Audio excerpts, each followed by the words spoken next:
प्रभु कह रहे हैं अगर ये हमारी बात समझ जाओ तो तुम सब सन्यासी ही हो।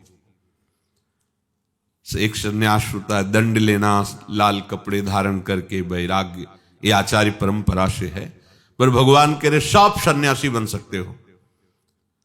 अर्जुन जी ने यही तो कहा था, मैं सन्यास लेऊंगा और ये अपने युद्ध रूपी कर्तव्य कर्म का त्याग करूंगा क्योंकि इसमें दोष दिखाई देता है। तो प्रभु मानो ये कह रहे हैं कि सन्यास केवल वेश मात्र नहीं है। सन्यास किसे कहते हैं उसे समझो। गेयः स नित्य सन्यासी यो न द्वेष्टि न कांक्षति निर्द्वंदो ही महाबाहो सुखम बंधात प्रमुच्यते। हे महाबाहो अर्जुन, जो कभी भी किसी से द्वेष नहीं करता,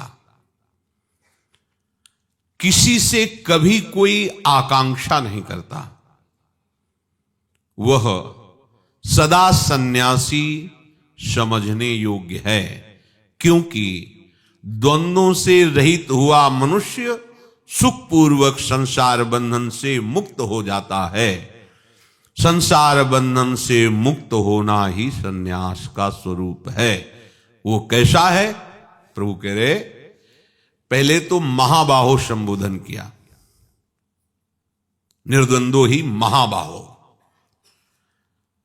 महाबाहो साधारण अर्थ है जिसकी भुजाएं बड़ी बड़ी हो, बल हो, उनमें शूरवीरता हो, एक तो ये महाबाहो।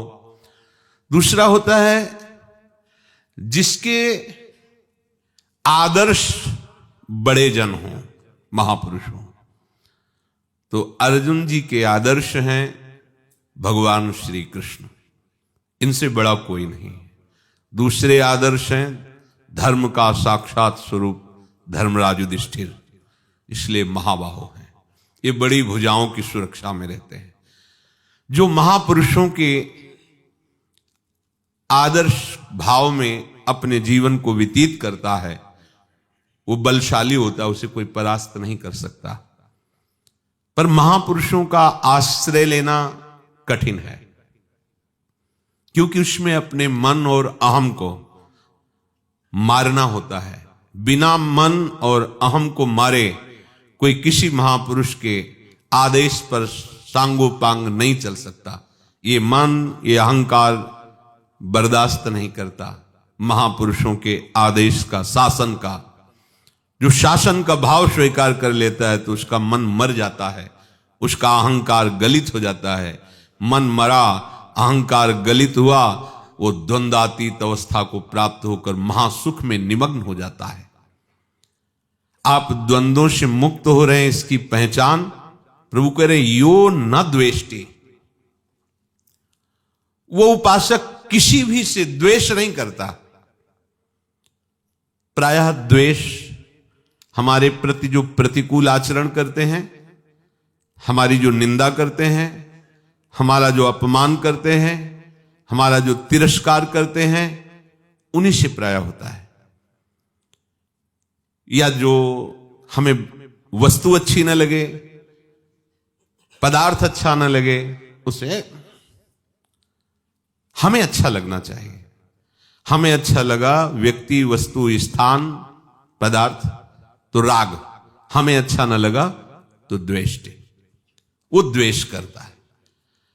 पर जो भगवत मार्ग का उपासक होता है वो किसी पदार्थ से भी द्वेष नहीं करता। तो क्या सब कुछ पा लेता है? नहीं, द्वेष नहीं करता। शास्त्र आज्ञा, गुरु आज्ञा का पालन करने के लिए जो उन्होंने निषेध किया उसको कभी स्वीकार ही नहीं करता, पर द्वेष नहीं करता, घृणा नहीं करता। साधक उपासक के हृदय में घृणा, नफरत, द्वेष ये नहीं होते। बिना घृणा, बिना द्वेष के उस वस्तु को वो स्वीकार इसलिए नहीं करता, गुरु आज्ञा है, शास्त्र आज्ञा है। अपने कर्तव्य के पालन में तन्मय रहने के लिए वो निषेध का त्याग करता है, द्वेष नहीं करता, वो घृणा नहीं करता। हमको अपने प्रभु की सेवा में जाना है तो हमें ऐसा बनना पड़ेगा कि पूरी सृष्टि में कोई एक भी हमारा दुश्मन नहीं है, बनाना पड़ेगा। यहां हमारे अनुकूल प्रतिकूल व्यवहार से मित्र और दुश्मन बनते रहते हैं, हमारे व्यवहार से। अगर हम अपने व्यवहार को सुधार लें तो बाहरी व्यवहार हमारे ऊपर प्रभाव नहीं डालेगा। प्रायः अपने लोग यही सोचते हैं कि बाहर वाला सुधर जाए तब तो बढ़िया हो जाए। लौटकर आप कभी अपने हृदय में नहीं देखते कि सुधार यहां से होना है। हम प्रायः सामने परिस्थिति को सुधारना चाहते हैं, व्यक्ति को सुधारना चाहते हैं। ये दुष्ट अगर ऐसे चलने लगे तो मुझे बड़ी शांति मिले। गलत। आप अपनी दुष्टता को त्याग दो तो उधर आपको भगवान दिखाई देने लगेंगे। वहां दुष्ट नहीं है, यहां दुष्टता का भाव है, यहां दुष्ट वृत्ति है, इसलिए वो दुष्ट नजर आ रहा है। नहीं तो इष्ट नजर आएगा। दुष्ट नहीं, सर्वत्र इष्ट नजर आएगा। किसी के साथ अगर किंचन मात्र भी द्वेष है तो प्रभु नहीं मिलेंगे। अब हमें ज्ञान नहीं हुआ है, हमें बात नहीं समझ में आ रही, पर हमको इतनी बात पता हो गई कि हमें श्री जी से मिलना है तो मिलने में ये बहुत बाधा है, तो हम क्यों द्वेष करें? हमें कोई गाली दे रहा है, हमें श्री जी से मिलना है, मन मन प्रणाम करते हैं, भैया इससे द्वेष कर लेंगे तो श्री जी नहीं मिलेंगी। हम प्रणाम करेंगे क्योंकि हमें श्री जी से मिलना है, हमें तुमसे द्वेष नहीं करना है। ये हमें उससे प्रार्थना नहीं करनी, ये अंदर की बात है। मन से प्रणाम बड़ा बचने का सही उपाय है। पूज्यपाद सिउड़िया बाबा जी महाराज कहते हैं, जो तुम्हें गाली दे, तुम्हारी निंदा करे, तुम्हारे प्रति बाधा पहुंचाने की चेष्टा करे, उसे जरूर प्रणाम करो। हम क्यों प्रणाम करें? क्योंकि हमें भगवत प्राप्ति करनी है। बात समझिए, हमें अपनी समस्या का समाधान खुद करना होगा।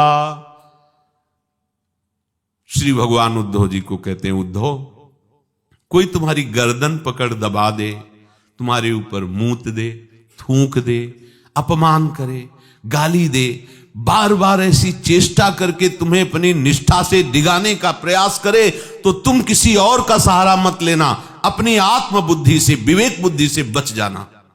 भगवान आदेश कर बोले, प्रभु ये तो बहुत कठिन है कि कोई हमारे साथ ऐसा व्यवहार करे और हम उसको प्रणाम करें। तो तितिक्षु ब्राह्मण की भगवान ने उसमें कथा सुनाई। तो जो भगवत मार्ग का उपासक है और किसी से द्वेष नहीं करता, बस अंदर देखना होगा। द्वेष की पहचान, जिसकी याद आने पर जलन पैदा हो जाए, ये दुष्ट, बस ये नीच, ये बहुत ही, बस समझ लो इससे तुम्हारा द्वेष हो रहा है। जिसकी याद आने पर बहुत अच्छा आदमी है, हमारे काम आता, बड़ा अनुकूल है, बड़ा, जान लो ये राग हो राग। और जिसकी याद आने पर प्रियालाल का स्मरण आने लगे, जान लो ये भगवत प्रेमी महात्मा का चिंतन हो रहा है। राग न द्वेष, ये प्रेम का चिंतन है। रसिक जनों का ध्यान, रसिक जनों का चिंतन, रसिक जनों का संग, उसकी पहचान प्रिया प्रीतम के नाम रूप लीला धाम का रंग चढ़ेगा, राग द्वेष का नहीं।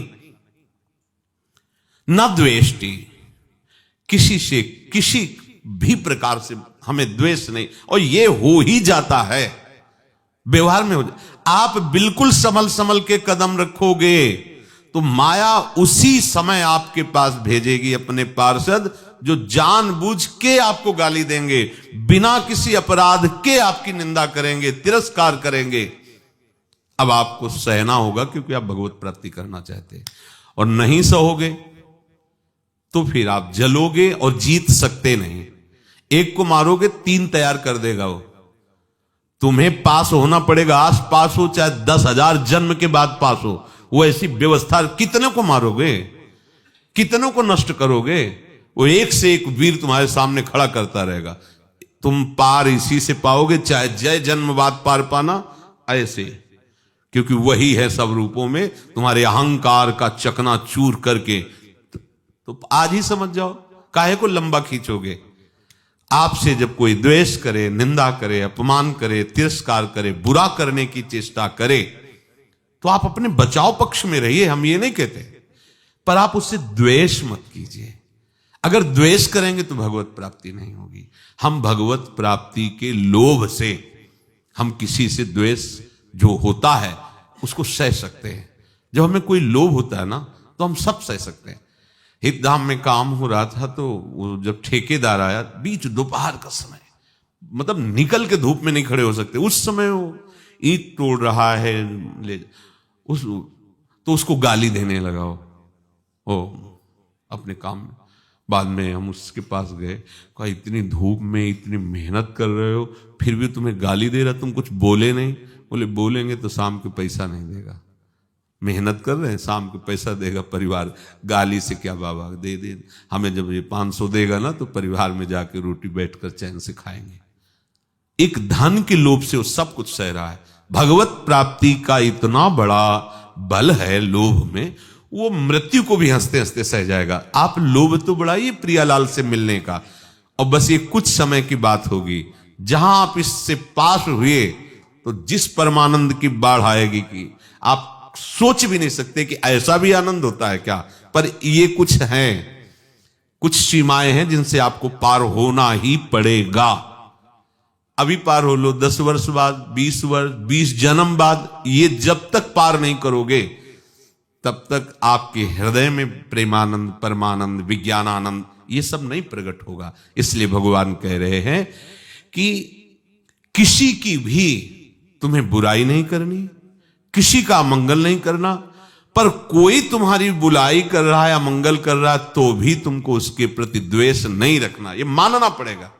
अगर ये सिद्धांत नहीं मानोगे तो जलते रहोगे। इसलिए अंदर ही अंदर, तभी तो तृणादपि सुनीचेन, जब अपने को नीच समझोगे तो आपको अपनी बुराई बुरा नहीं लगेगी। सच्ची मानिए, नहीं बुरा लगेगी। जब हम अपने को अच्छा मानने लगते हैं तब हमें बुरा कोई कहे तो बुरा लगता है। सच्चाई से देखो हम में क्या अच्छाई है।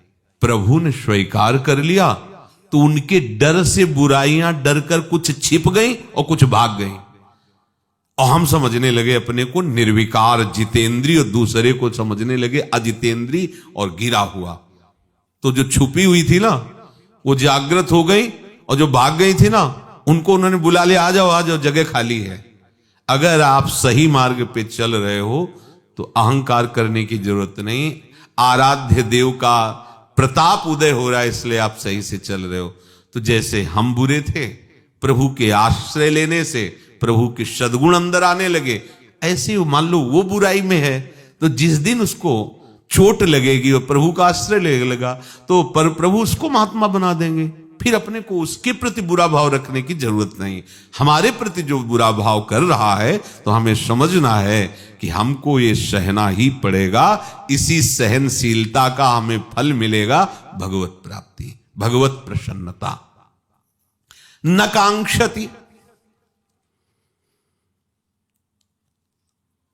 उपासक को कभी भी किसी से कहीं भी आकांक्षा नहीं कर रखनी चाहिए। इसमें बहुत धैर्य की आवश्यकता है। लगता है कि ऐसा अगर हम कह देते हैं तो काम चल जाएगा, और उसी समय वो अनंत ब्रह्मांडों का स्वामी आपके अंदर बैठा हुआ देख रहा है कि मेरे से नहीं बोल रहा, ये बाहर चाह कर रहा है, तो मौन, चुपचाप मौनी बाबा बने बैठे रहते हैं। और आपके मन में आया, उसी समय आप पलट गए। हिप, इतना महावैभवशाली प्रभु है हमारा स्वामी, अगर उसको ऐसा करना होगा तो कर देगा ना, हम क्यों मांगे? नहीं नहीं और नहीं। आकांक्षा का त्याग हो जाएगा। आप सच्चे मानिए, जिस समय आपको जो आवश्यकता वास्तविक होगी वो हो ही जाएगा। वो बहुत सामर्थ्यशाली है, उसी क्षण हो जाएगा।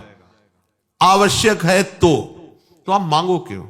जो भी होना, जो भी उस समय हो जाएगा। जब हमें प्रभु से ही नहीं मांगना तो औरों से मांगने की बात क्या है? बिल्कुल नहीं मांग, अपने प्रभु से भी नहीं मांग। कोई बच्चे हैं क्या? वो अज्ञानी है क्या कि हम कहेंगे तभी वो बात पूरी करेंगे? खूब जानते हो, सर्वज्ञ हो, हमारे हृदय में भी बैठे हो। इस शरीर को जो आवश्यकता हो, व्यवहार में जो आवश्यकता हो, जो कर्तव्य में आवश्यकता हो, वो दे दो, उसी से कर्तव्य कर देंगे, उसी से व्यवहार नहीं दोगे तो राधा राधा राधा राधा। बस हम आपसे भी नहीं चाहेंगे, वो आपसे भी नहीं चाहेंगे। वो परम पद का अधिकारी है। न कांक्षति, न द्वेष्टि और न कांक्षति। जरा इस पर ध्यान दो।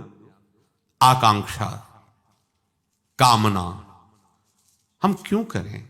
इतने बड़े साहब हैं, जैसे मानो आप हम पर अपना भाव किए हैं, आपको पता है जब जो बनवाना होगा बनवा के पवा देंगे, जब जो पहनवाना होगा मंगा के पहना देंगे, जब जैसे चलना होगा आदेश कर देंगे। हमें कुछ खोजना भी नहीं कि हमको कैसे परमार्थ में चलना है।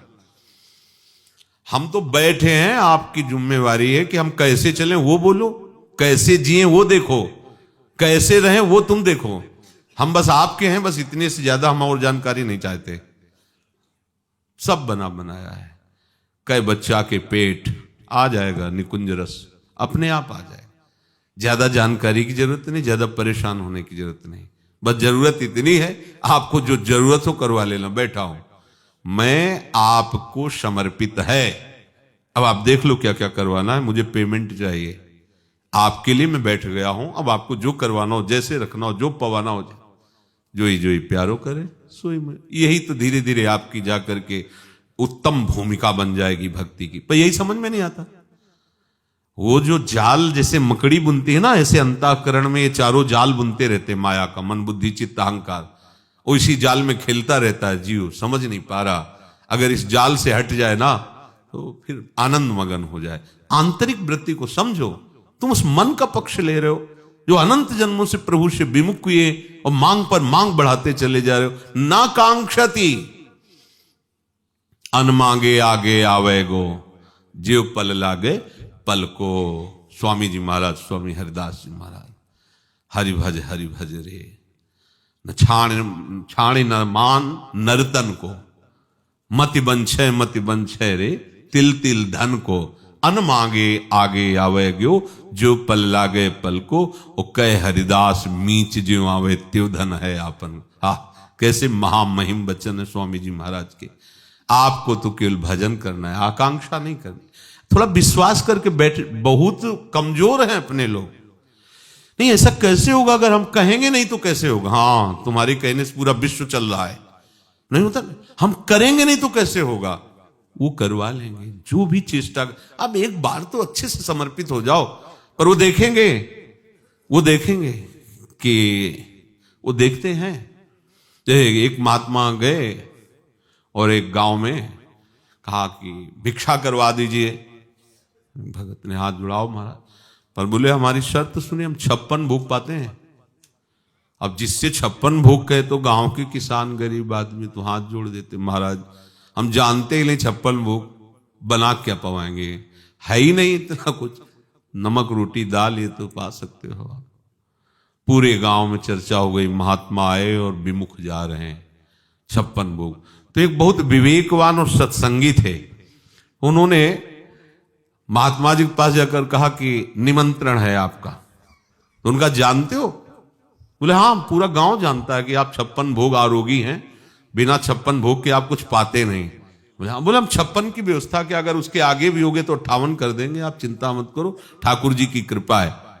समझे ना, तुम्हारे धैर्य की परीक्षा होगी। ले गए। अब 2 बजे दिन में 12 बजे तक हो जाना चाहिए। 2 बजे तक तो महात्मा जी चुप रहे। बोले 2 बज रहे हैं। महाराज 2-4 भोग की बात होती, 56 है। शाम हो गई। बोले महाराज 20-25 तो तैयार हो गए हैं, अभी 25 और 6 मतलब 31, अभी 31 है और आप 56 भोग के बिना कुछ पाएंगे नहीं। रात्रि के 10 बजे बोले महाराज अब 20 भोग रह गए हैं, बना कुछ नहीं बना। अब वो बोले इतनी भूख लगी और तुम? बोले महाराज भुने हुए एकदम चना खिले हुए रखे हैं और उसमें थोड़ा सा कड़वा तेल और नमक और हरी मिर्च की चटनी। आप कहो तो लाएं, आप शुरू करो। वो 20 जब हो जाएंगे तो पा लेना। हाँ ठीक है, बढ़िया है। लाए। वो जोर से चिल्ला के छत में बोले महात्मा 56 भोग का नहीं, वो चना पा रहा है, आप सब आके देख लो। गांव के अब वो महात्मा तुम ऐसी कैसी बात छत में चढ़ के कर? बोले तुम्हें पता होना चाहिए, गरीब लोग हैं जिनके पास रोटी भी खाने के लिए और 56 भोग की आप मांग करते हो।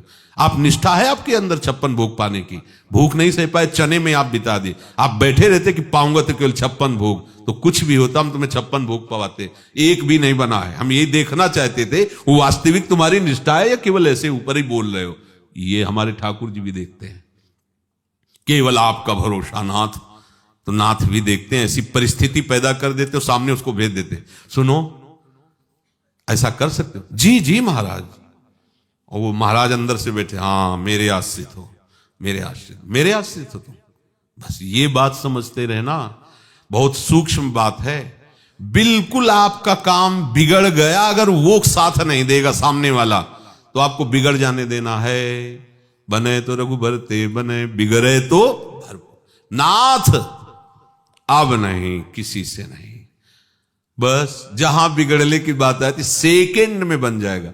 पूरी सृष्टि जानते हो कितने में रची है? कल्प दो कल्प में नहीं, इतने में निमिष मात्र में, निमिष पलक झपकने, भगवान के पलक झपकते झपकते ये अनंत ब्रह्मांडों का सृजन हो गया निमिष में।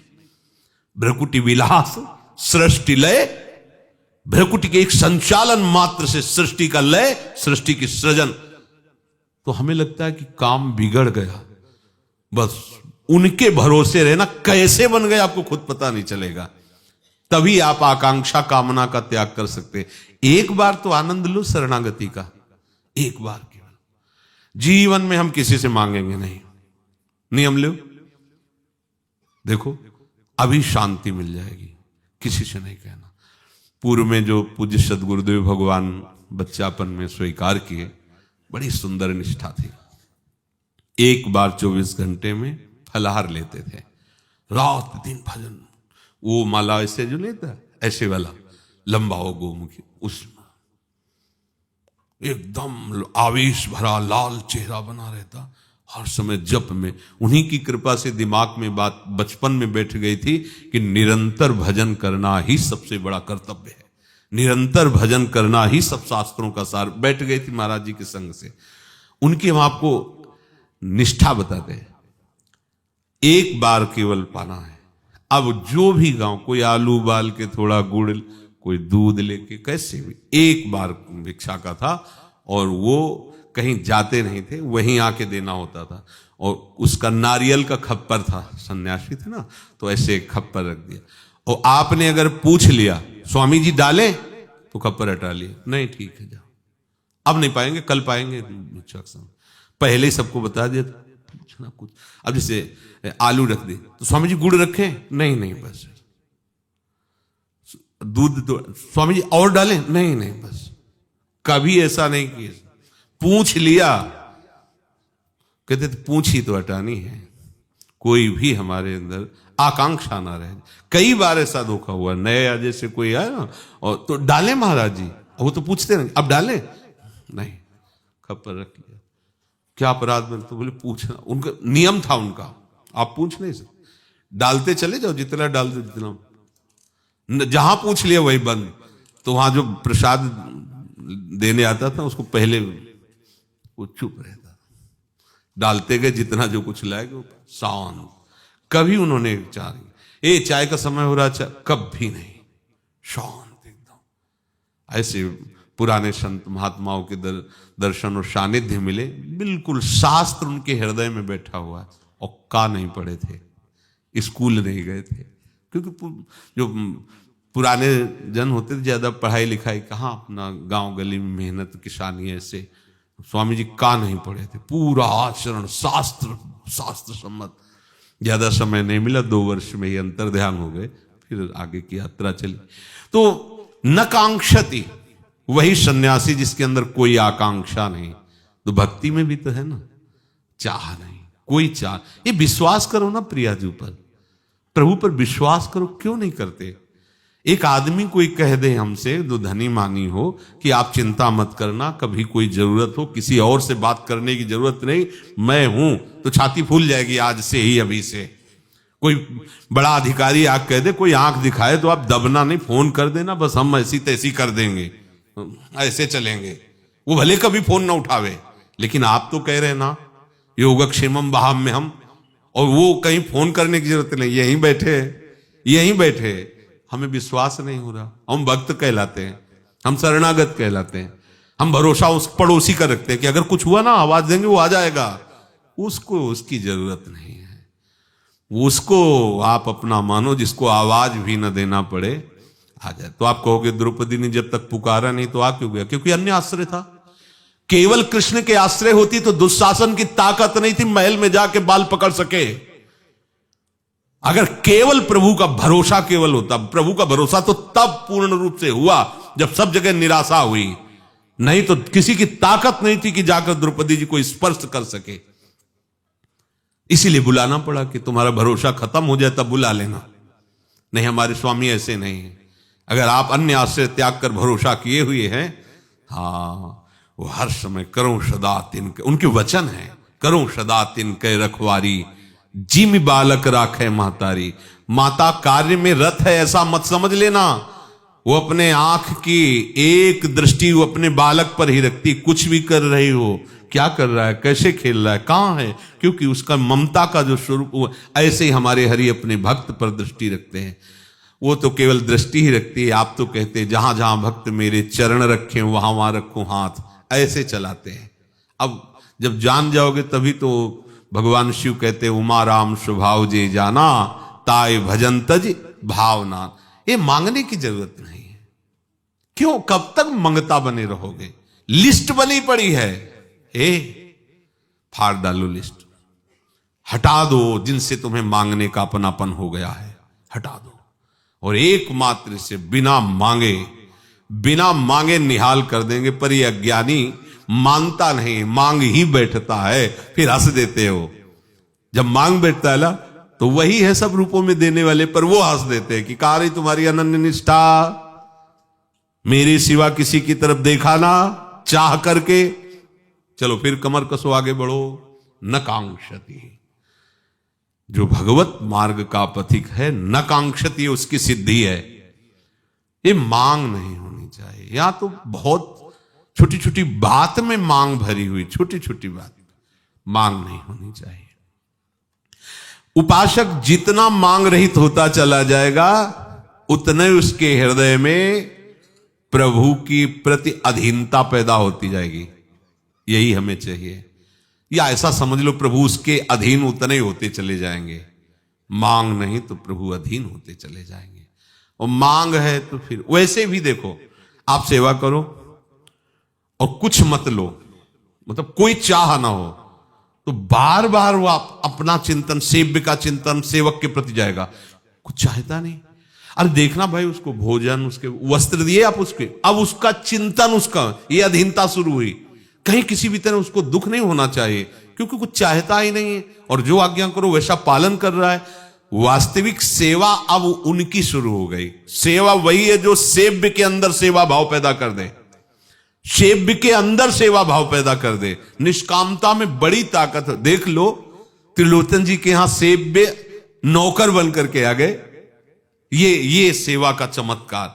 हम अपने स्वामी को प्रसन्न करने के लिए कुछ भी मांगने की जरूरत नहीं, यही सबसे बड़ी सेवा है। भला ये अंदर बैठा लो बात, आज से कुछ नहीं मांगेंगे।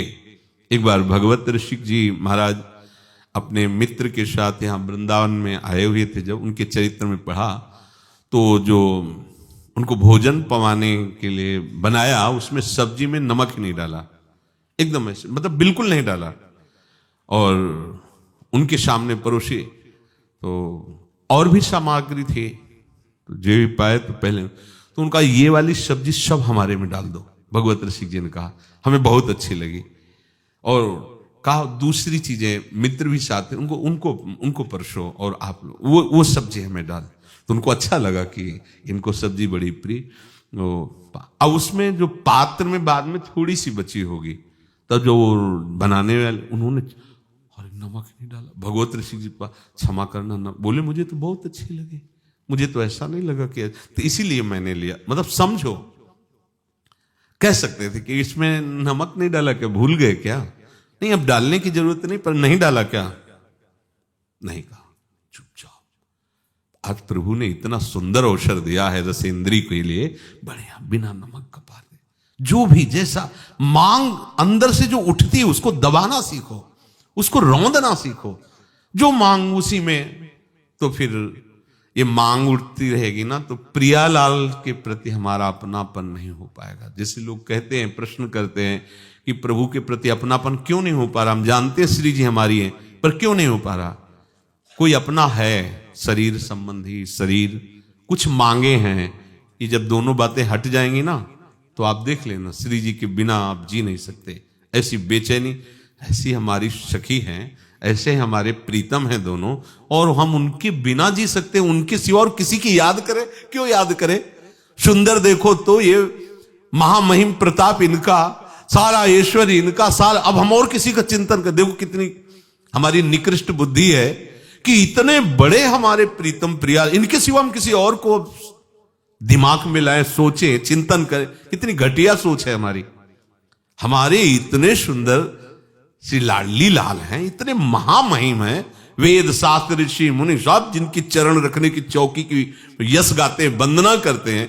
अब इन प्रभु को छोड़कर हम और किसी की याद करें, और किसी को अपना माने, और किसी के लिए हम अपनी स्मृति दें। कितनी घटिया सोच है। हम बनते हैं महात्मा, ज्ञानी, विज्ञानी, साधु, महात्मा, कैसे सोचो, हम उपासक बनते, भक्त बनते हैं। हमारा लक्ष्य क्या है? प्रिया प्रीतम। और इनसे बढ़कर कोई है? अगर रूप का चिंतन करना तो इनका चिंतन, प्रताप का तो इनका, बल तो इनका देखो ना, इन्हीं के बल से सब बलवान है, वैभव ऐश्वर्य इनका, प्रेम तो इनका देखो, प्रेम समुद्र है। अब किसका हम चिंतन करें? ये क्यों चिंतन हो रहा है? अन्य का। बस कारण यही, कुछ मांगे हैं, कुछ अपनापन अन्य जगह है, इसीलिए प्रिया प्रीतम से अपनापन नहीं हो पाता। गेया सा नित्य सन्यासी, ये जो जान जाता है वो नित्य सन्यासी है, किसी से द्वेष नहीं करता, किसी से कुछ चाह नहीं रखता। ये चाह ही हमारी सबसे बड़ी बाधा है। चाह की पूर्ति नहीं हुई तो गुस्सा आ गया, द्वेष हो गया। चाह मिटाना ही साधुता है, आवश्यकता मिटाना ही साधुता है। हर परिस्थिति में हम सुखपूर्वक रह सके, हमें ऐसा अभ्यास करने का अवसर दिया गया है। किसी में आप बंधो मत। शरीर सुविधा, शरीर सुख, ये सब ठाकुर जी के ऊपर है, श्री जी के। वो जैसा चाहे जैसे, आप मत फंसो। आप फंसो श्री जी में, लालजू में, उनके नाम रूप में, उनके चरणों में, उनकी सेवा में, उनके गुणों में। इसकी मांगों में मत फंसो। हमारे शरीर की, हमारे मन बुद्धि की अनुकूलता मिल रही तो जय श्री जी की, जय गुरुदेव की, और प्रतिकूलता मिली तो जानते भी नहीं। तो इसे क्या कहते हैं? भक्ति कहते हैं कि प्रेम कहते हैं, किसे ज्ञान कहते हैं, इसे क्या कहते हैं? स्वार्थी। इसे स्वार्थी कहते हैं, और सच्चा स्वार्थ भी नहीं जानते हैं। सच्चा स्वार्थ भी, देखो संसार का हर प्राणी इसी बात में परेशान है। धैर्यपूर्वक सुनना। हमें अच्छा खाने को मिले, अच्छा पहनने को मिले, लोग थोड़ा सम्मान की दृष्टि से देखें, और हमको कुछ करना ना पड़े। लगभग सब इसी में है। या हमको कुछ भी करना पड़े, इतना तो हो जाए ना। दोनों बातें समझ लो। जो थोड़ा कायर प्रवृत्ति की है तो कुछ करना ना पड़े, और जो थोड़ा उत्साह प्रवृत्ति, कुछ भी करना पड़े। अरे इतना तो यार होना चाहिए ना, कि खान पान थोड़ा अच्छा, कपड़ा लत्ता अच्छे, वास व्यवस्था अच्छी, और लोग थोड़ा आदर बुद्धि, तभी तो मनुष्य जीवन की सार्थकता है। हमें लगता है कि अपने लोगों को यह सब स्वाभाविक प्राप्त है, नहीं प्राप्त है। देख लो, प्रभु के प्रसाद के भोक्ता हैं अपने, कितना सुंदर। जो प्रियालाल पाते हैं वो अपने को पाने को मिलता है। जिस वृंदावन धाम में बड़े बड़े महापुरुष श्वान और कृमि बनना चाहते हैं, लता और औषधि बनना चाहते हैं, वहां में मनुष्य बना के रख दिया। आप विचार करो, कितना सुंदर वास, कितना सुंदर हमारा जीवन। लाडली लाल का जस गा रहे हैं, और कहीं ना कहीं सब आदर बुद्धि से देखते हैं, वृंदावनवासी हैं, भगवत मार्ग के उपासी हैं, संत महात्मा हैं। अब और क्या चाहिए तुम्हें? आप बताओ, इससे ज्यादा क्या चाहिए? अब काहे को? तो तुम्हें स्वार्थ का भी पता नहीं कि स्वार्थ किसे कहते हैं, क्या है यहां, क्या है? जय हरिवंश, जय हरिवंश, जय हरिवंश, जय हरि। जय तुम उधर कह रहे हो, तुम्हारी जय हो रही। काम, क्रोध, लोभ, मोह, मद, मत्सर सब भाग जाएंगे, सब आनंद ही आनंद हो जाएगा। अब कहां स्वार्थ जानता है वो स्वार्थ भी नहीं जानता, जिसके लिए सारा संसार देश विदेश भटकता घूम रहा है। अर्थ, खान पान, वस्त्र, वास, वो लाडली जी के प्रताप से सहज में हो रहा है। केवल अपनी बुद्धि सुधार लो, श्री जी के आश्रित होकर के किसी से द्वेष नहीं करना, कोई हमारे अंदर चाह ना रह जाए। प्रभु कह रहे कि निर्द्वंदो ही, जो निर्द्वंद हो गया है। अंतःकरण में बड़ा द्वंद रहता है। एक तो द्वंद जैसे निंदा स्तुति, मान अपमान, लाभ हानि, सुख दुख, हर्ष शोक, जय पराजय, जन्म मृत्यु, ये द्वंद होते हैं। और कुछ ऐसे द्वंद होते हैं जिनको मिटाना ही कठिन होता है। ये सत्संग हमें लाभदायक रहेगा कि नहीं, ये ग्रंथ हमारे लाभदायक रहेगा कि नहीं रहेगा। जितेंद्रीय रहना चाहिए कि कुछ थोड़ा विषय भी भोग लेने चाहिए। ये अपना ध्येय किसको माने, कृष्ण को माने या अमुक को माने या ब्रह्म को माने या क्या, बड़े द्वंद अंदर रहते हैं।